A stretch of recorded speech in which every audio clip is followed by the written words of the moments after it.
like Superman. Oh, cool. Yeah, right on. Well, he was the original, right? So, The original what? superhero. Lois Lane and Jimmy Olsen have been kidnapped. Who will save the day? You are Superman. All the powers are yours.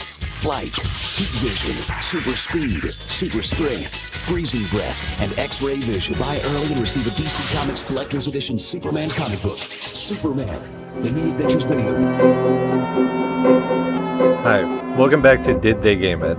I'm your host Michael, and today I'll be talking about Superman 64.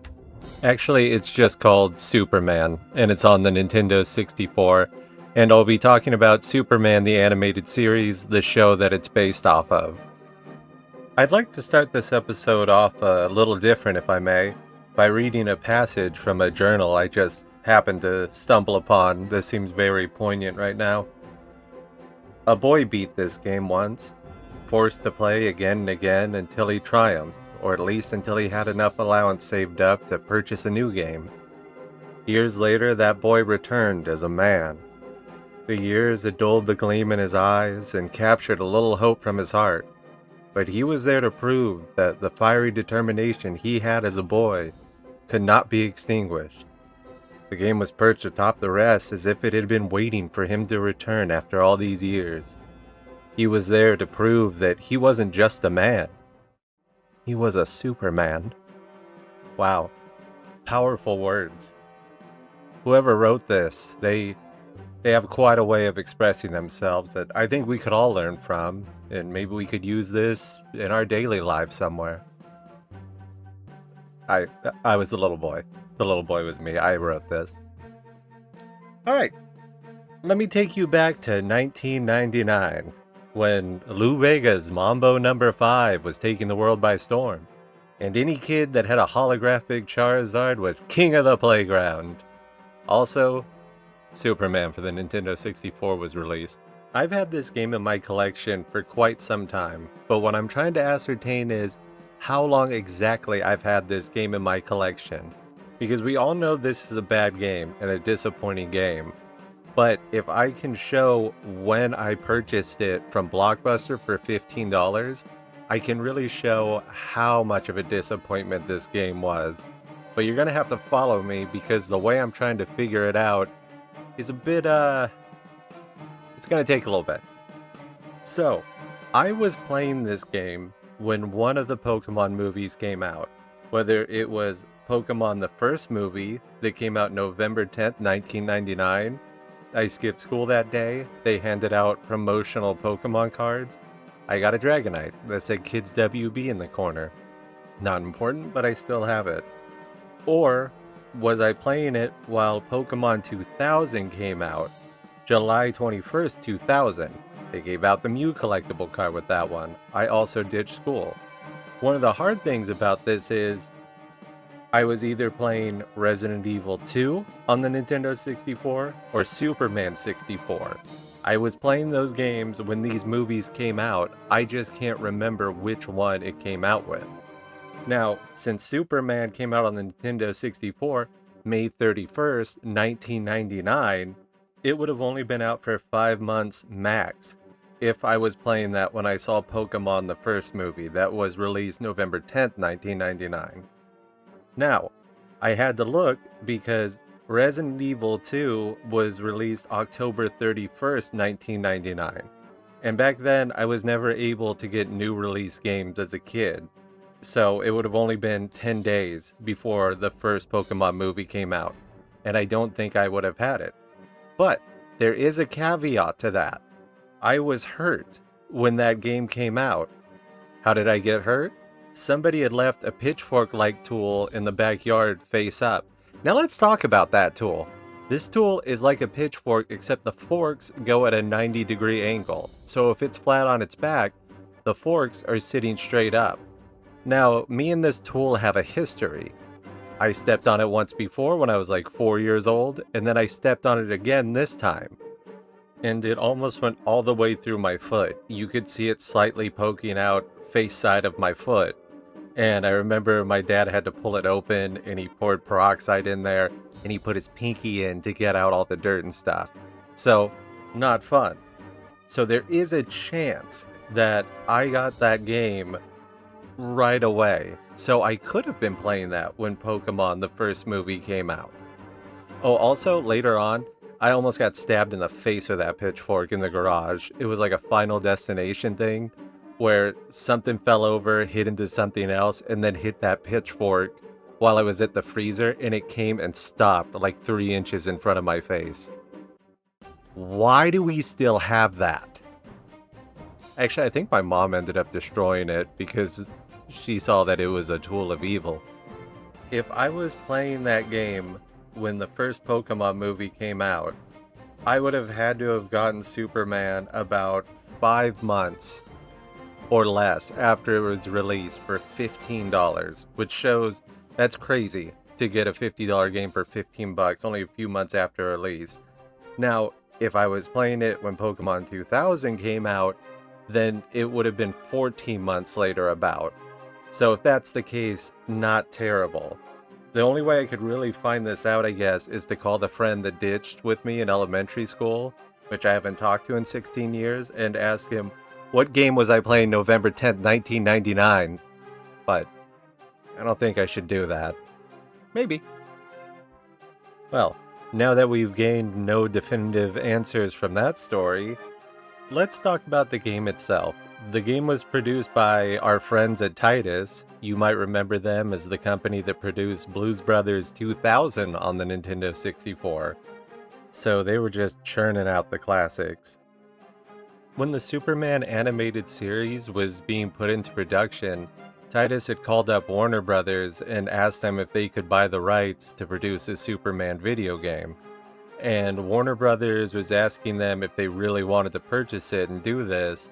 And Titus said, yeah, we want to make the game of it. So Warner Brothers sold the right to Titus. And I guess the department that had sold the rights ended up changing and being ran by different people. Well, those people apparently didn't like Titus producing the Superman game because they felt like they didn't pay enough for the property and they thought that a larger studio should produce the game. And then it kind of sounds like they just started to sabotage Titus from there on out. So I don't know if they were trying to run out the clock on the contract so it reverted back to them, or what was fully going on. But it was supposed to be a different game. From what I see, they had built a metropolis that was supposed to be destructible. So when Superman's fighting villains and things like that, the buildings would be getting destroyed. And he would be able to fight people on the street and stuff like that.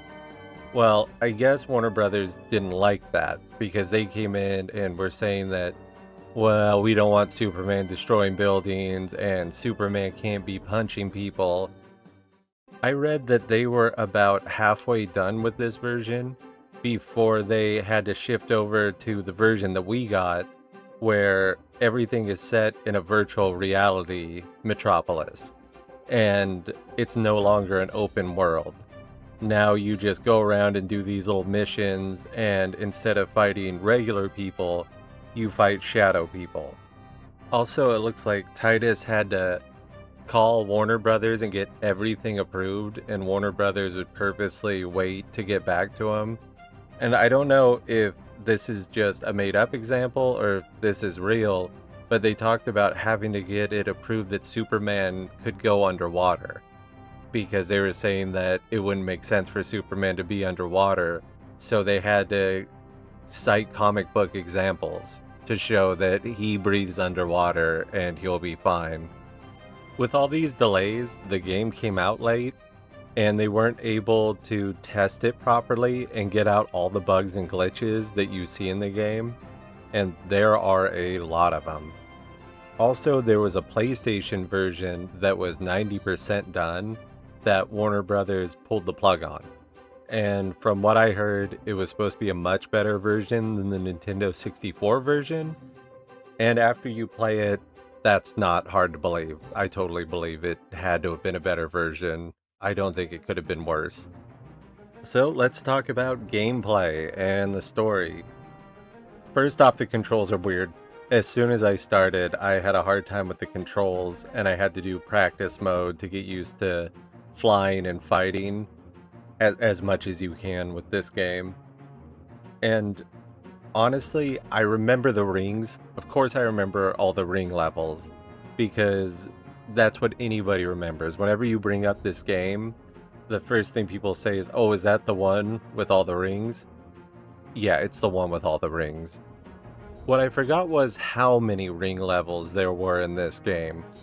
So the game starts off with Jimmy, Lois, and some guy named Hamilton being put into the virtual reality by Lex Luthor.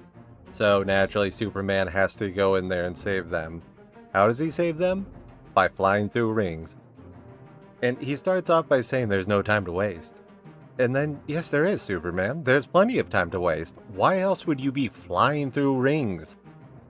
So you have to do that about 3 times. And then in the middle of the ring levels, there's these small levels like kill 3 shadow people before they kill civilians, and I guess just random civilians in the VR. And you have to do stuff like use your super breath to stop tornadoes, things like that. So finally, once you do enough ring levels, we get to the dam, where Mala has set up bombs to blow the dam. So this is where you really feel like Superman. You have to go get an access code to open up some doors to rescue some workers at the dam. And to find the access code, you have to move some cardboard boxes. And I felt like Superman because I can also move around cardboard boxes indiscriminately. So once you get the access code, you see Mala and she says you'll never find the bombs in time. And then she just walks off. And you just let her leave. So you go, you rescue the workers, and then you fight her, and it's just a slap fight. They're almost always slap fights. And then you find the bombs, and you freeze the bombs, and that's it. It's a pretty easy level. Now after that, the fun really begins. Did you want more rings? Because we have more rings. How about a 4-minute long challenge with rings? Not enough? How about 7 minutes? One more, we'll up that. 8 minutes. 8-minute ring level. But you don't really need that much time. I actually didn't lose a ring level until the very last one. And none of these I ran out of time or needed most of the time they gave me. So, in that way, I think that's a little exaggerated, how difficult the ring levels are, because they're not really hard. They're just annoying, and there's way too many of them. And there's the little lame missions in between where you gotta like save the people. I think this one I had to pick up like a car and move it. And then that was it. So it's like they just ran out of ideas or were trying to put in anything to take up time. So after you do enough ring levels, I think you gotta do 3 or 4 in between every actual mission. So after that, you go to LexCorp. And this is where I had my first real glitch, where I just went through the wall and I was running with my body in half and my legs above me, and you're just out in nowhere, just looking back at the level setup so you can see everywhere you're supposed to go. And then I had to restart the mission. I didn't get too far, but yeah, I had to restart it. While I was flying around in the lobby, because you have to beat the shadow people and then find a code to use on the computer, my favorite part where I started laughing was I got caught on a bush. Just a little planter they had in the lobby, my foot got caught on, and then I couldn't fly, and I just kept getting shot, and I died. So after you get past the planter, you get like a code where it's like red, blue, green or something that you have to put in to cover up kryptonite. Then you keep going and you fight more shadow people and more robots until you get into Lex Luthor's office, and then Brainiac's there waiting for you. And is he gonna get slapped? You run up and you two start slapping each other until he's had enough, and then he hops on his rascal scooter and flies out the window. Then you go to Luthor's desk and you see that there's files there saying where Jimmy Olsen's being held and who has him, where Lois Lane is. And then you go to fly out the window that Brainiac flew out to end the level. And I started laughing here because you literally see Superman just fly to the end of the level and then awkwardly float there. It's like a guy in a play who is supposed to like exit stage left and then only walks halfway behind the curtain and just stands there and half his face is staring out at the crowd. So that was the best part of the level for me. And then more rings, which, what is the plan here? Why did Lex Luthor design this virtual reality so Superman just flies through hoops like he's competing in a dog agility contest or something? This is the weirdest virtual reality where... Shit, this is Lawnmower Man, isn't it? I'm still in Lawnmower Man. I never left that virtual reality, did I? No, this virtual reality is worse than Lawnmower Man. So if you lose one of the little missions after a ring level, you have to redo the ring level again. The main ones I had a problem with were the tornado ones, where you would have to fly up and use your super breath on the tornado before it reached people. And you can't like just stop your flight. So if you're flying towards it and you don't let go of B quick enough, I think that was the flying button. If you don't let go of that quick enough, you'll go past the tornado, have to fly back the other way, and hope you stop where you can use your super breath on it. Because if not, it kills a person, then you gotta redo the ring level again. Now we're at a LexCorp factory where we're trying to save Lois Lane from Metallo, and she's here investigating an illegal gun smuggling ring that Lex Luthor is involved in. But this is virtual reality, so none of this is real. I don't really understand her motivation for this. The Daily Planet has the worst investigative journalist team I've ever seen. Like, doing stuff like this, investigating a gun smuggling ring in a virtual reality where you should just be trying to get out. Also, you work with Superman, obviously. Like, every day. And he says weird stuff all the time when it's like, oh, Clark, you just missed Superman. Oh, I have a feeling I'll be seeing him around, Lois. And nobody's like, wait, what the fuck does that mean? That's kind of a weird thing to say. That's something like Superman would say. You know, now that I look at you, it's all kind of coming together, and your weird behavior, and that's what I mean. It's not that hard.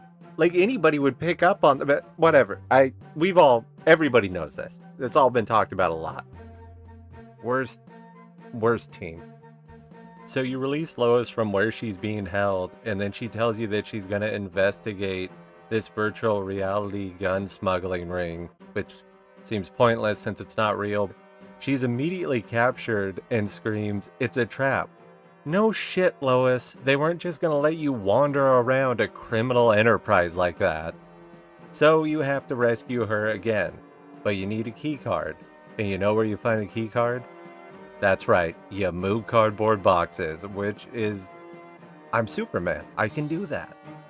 So you get Lois, and you're supposed to escort her through the warehouse and kill the enemies as she's walking and make sure she lives.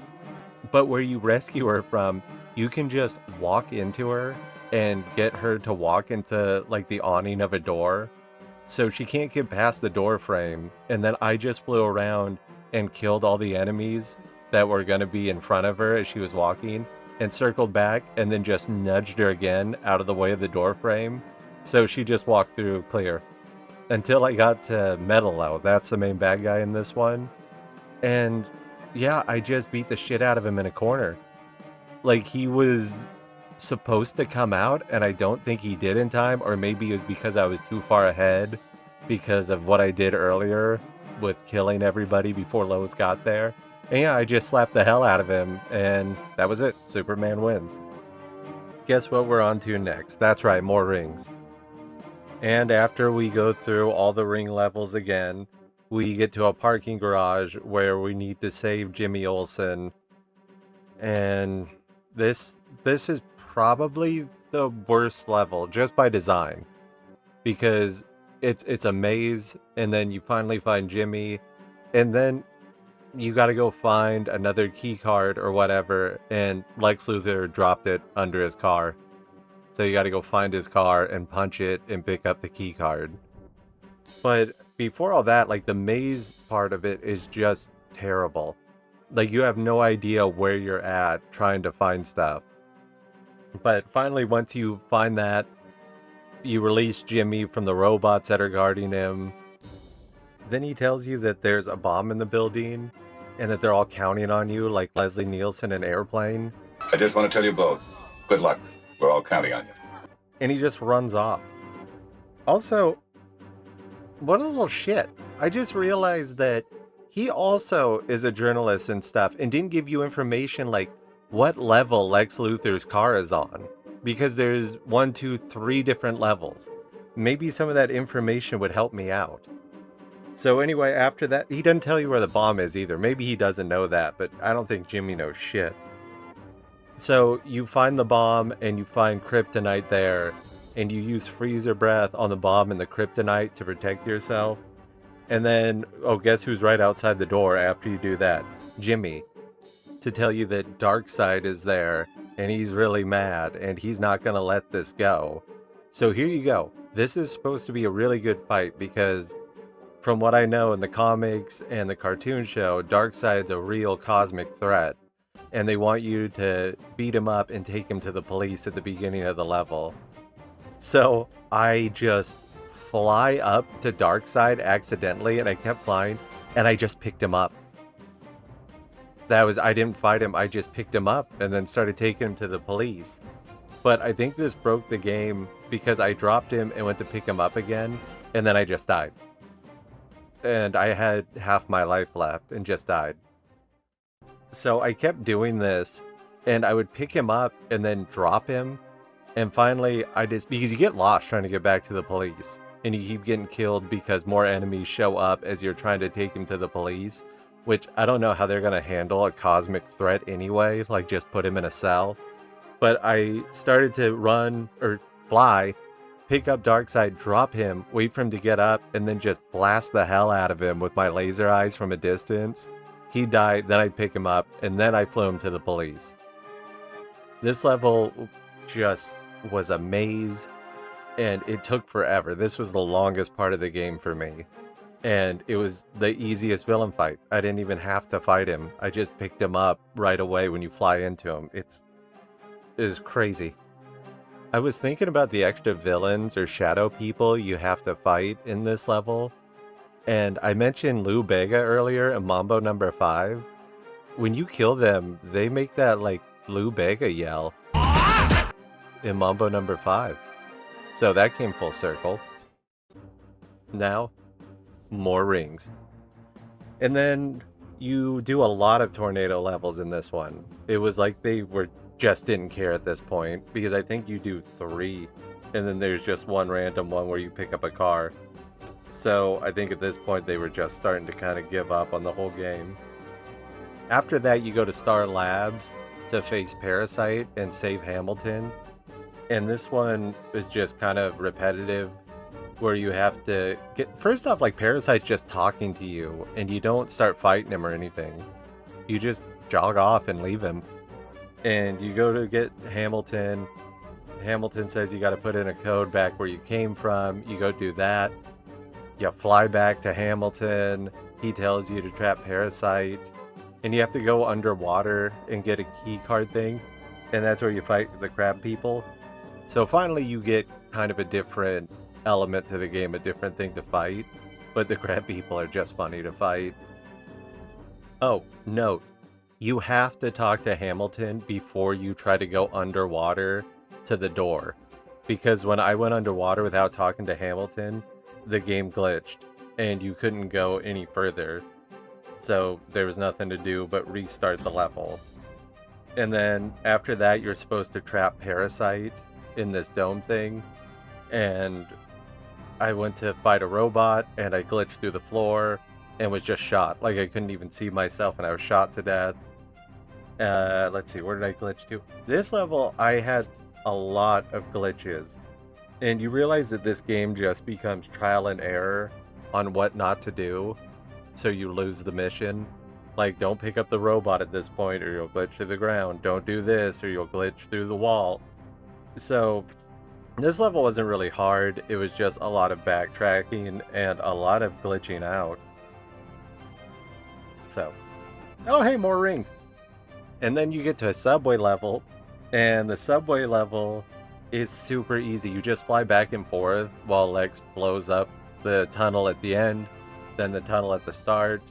There's some old guy who's asking you help to be escorted through the subway, and I guess I helped him because I killed the shadow people in front of him, and then I killed the robot at the end, and I just flew out of the subway.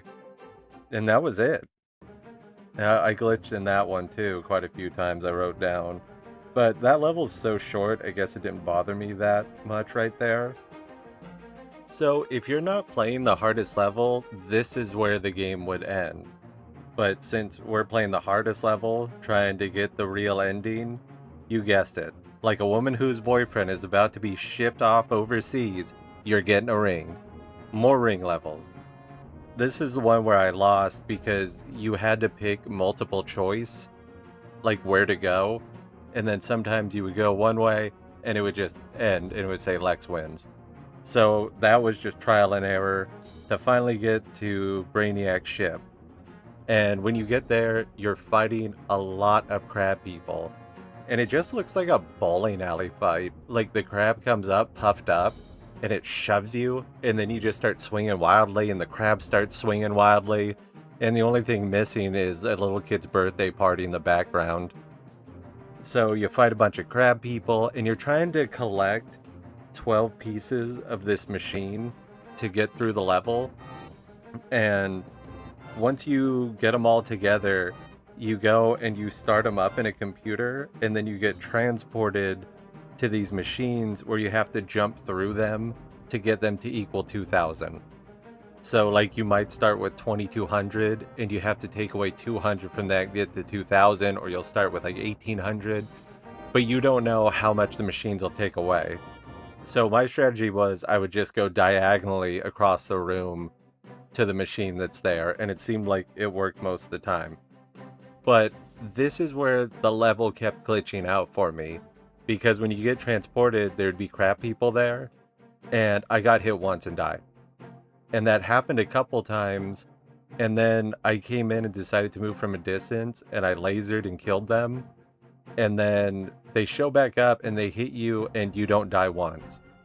So I don't think that's how it was designed. I think that was just another bug in the game. And I glitched through a wall on this one.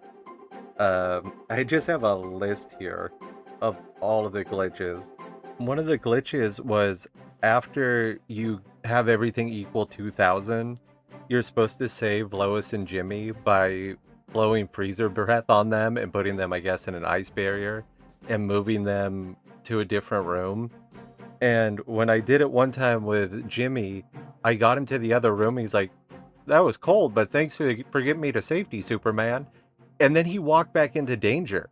And I was trying to stop him, but it wouldn't let you stop him, and then he just dies. And I have to restart the whole level over. One time I pushed Lois off, like the balcony thing, and she died. And I had to do it over. Then Jimmy started walking back into danger again and got electrocuted. And then finally, I got past that, and it talks about how there's a self-detonation about to happen, and the game froze. And this is the point where, like, I shut it off, and I walked away for a little bit. I decided to clean the cartridge because I looked it up, and I guess in that bomb sequence, this is a well-known glitch. So I just had to redo it again. And then you get to the 3 bombs that you're supposed to place in the center of the ship, and one of the bombs opened up early, and I couldn't get it to the center, and I blew up, and I had to redo it. You're supposed to find 2 other bombs, and like it doesn't give you any hint on how to do this, but you're supposed to use your laser eyes to start the bomb and then get into the teleporter next to it. And I was stuck for a while trying to think, and I finally remembered that that's what I did like 26 years ago. So you set off the bombs, you go through the teleporter, and when you go through the last teleporter, you get to a screen, a portal that just says the end. That's it. Then it says Superman wins. It shows Lois, Jimmy, and Hamilton coming out of the portal thing. And Lex Luthor is like, "You defeated me in the virtual world, but I'm still in this one, Superman." Yep, and that's the game. I guess there's also multiplayer to it that I completely forgot about, that I didn't play that. I mean, maybe I'll have Sean play that with me. Yeah, he'll probably enjoy that. But yeah, that's Superman the game. I don't think I hate it as much as I should. A lot of people talk about it being the worst game they've ever played, and I've just seen videos on how it's the worst game ever made. I definitely don't recommend it. The glitches became too much as the game went on. Before that, the glitches and bugs weren't super terrible, but as the game goes on, they did become infuriating. But yeah, I don't hate it as much as I should. I mean, that's not even the worst game I've played this month. So there are games I could list that are worse than it. I didn't mind playing it, honestly, except for the last level when I kept dying because of glitches. Then I really didn't want to finish, but, you know, I read that thing in the journal about being a Superman. So, honestly, after that, it's like I gotta beat this. Since I have the game complete in box, I decided to read the comic that came with it. Apparently on the front of the box, I have the collector's edition, which I am guessing this is the only edition they ever made. The comic book basically just shows Lex Luthor and Brainiac working together, releasing Parasite, and then Brainiac bringing in Darkseid and other villains to team up to take on Superman. And that's about it. It doesn't really add anything. But the comic did have Bizarro Superman in it. He was the one who captured Lois and brought her to Lex Luthor and the virtual reality portal. The game was originally supposed to have Bizarro Superman, but for obvious reasons, they weren't able to put him in. Swear I remember playing and having to fight Bizarro Superman when I was younger, but I guess it wasn't in the game at all. Maybe it was just the Howie Mandel effect. I have had multiple people contact me to ask me about things like the Bernstein Bears situation, you know, how it's spelled differently, and Mr. Peanut. And I think it's weird that I've had multiple different people come to me to ask if I remember our reality before it merged with another world or whatever happened. So I feel like that's a compliment. Now I'll have to call upon them and see if they remember Bizarro being in Superman for the Nintendo 64. Alright, I'll move on with my life.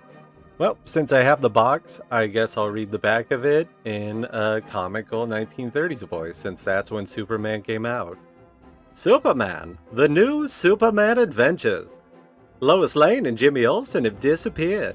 They've been kidnapped by the malevolent powers of Lex Luthor and Brainiac, who have brought them into a virtual reality version of Metropolis.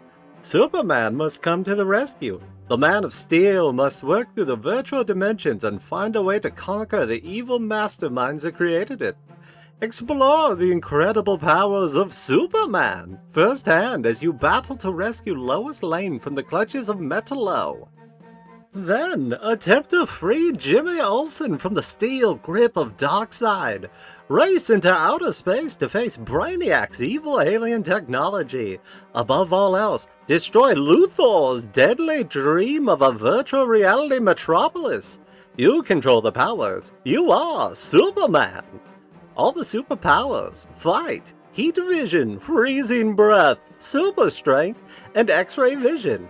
Pick up and use any objects as a weapon. Battle on land, underwater, and in the sky against Metalo, the Parasite, Darkseid, and Lex Luthor's minions, as you attempt to save Metropolis from doom. 14 alternating indoor-outdoor levels, up to 4 players simultaneously, 2 multiplayer modes, exclusive Collector's Edition Superman comic book inside. And yeah, I think that's how everybody was supposed to read the back of the box. So for Superman the Animated Series, I decided to start with an episode called The Late Mr. Kent, which I read was a pretty good one.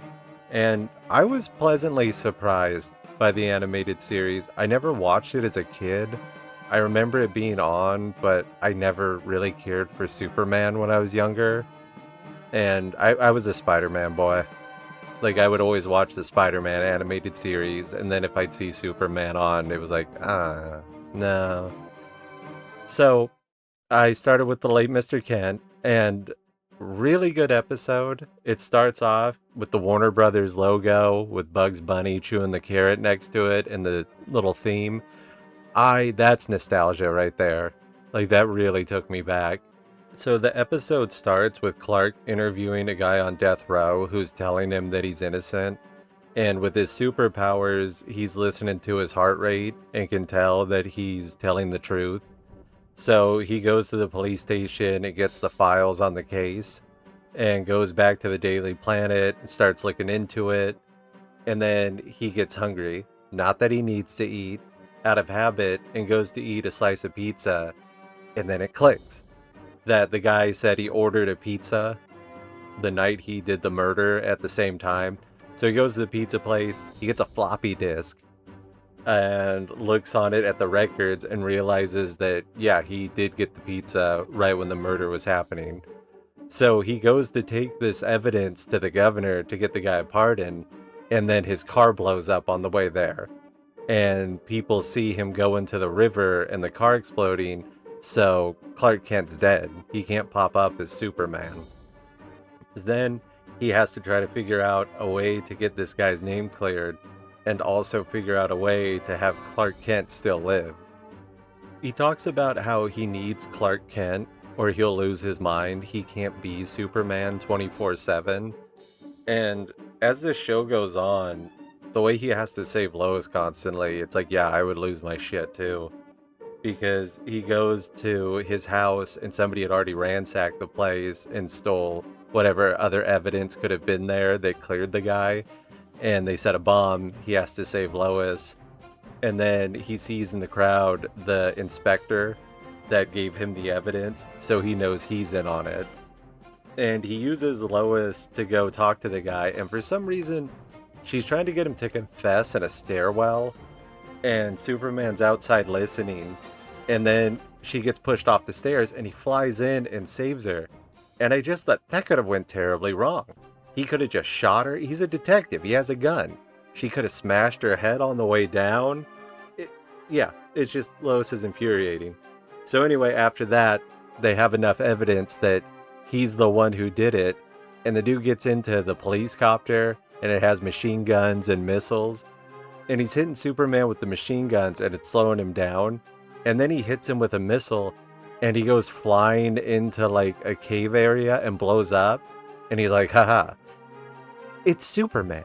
I never understood why these villains thought, and that's the end of that chapter, and it's Superman. He's not dead.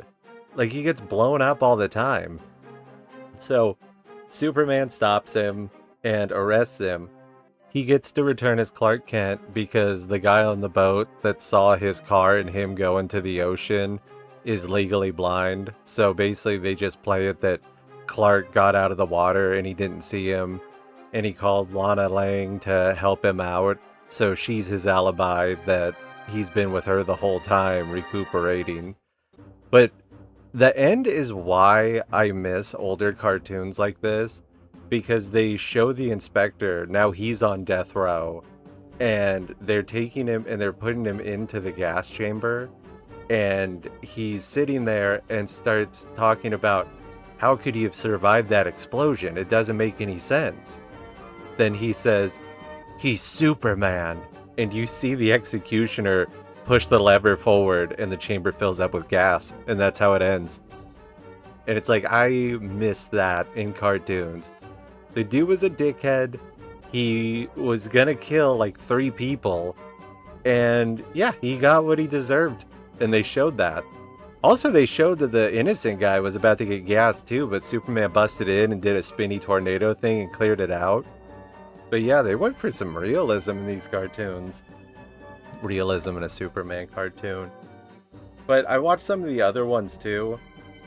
Like, they have one where Superman goes into Gotham and Batman's been kidnapped. So he pretends to be Batman to keep the criminals worried and in check. Which, I know Batman fans, they're like the worst to talk with about this. But I would be more afraid of Superman if I was a criminal in Gotham. It's like, okay, with Batman, I doubt it, but it is possible I might get in a lucky shot and shoot him right in the face that's uncovered. Superman, I'm not going to get in a lucky shot. Unless I have kryptonite, that dude's going to get me. Like, there's not much I can do about it. So I know Batman fans will probably figure out some way that, well, actually, Batman.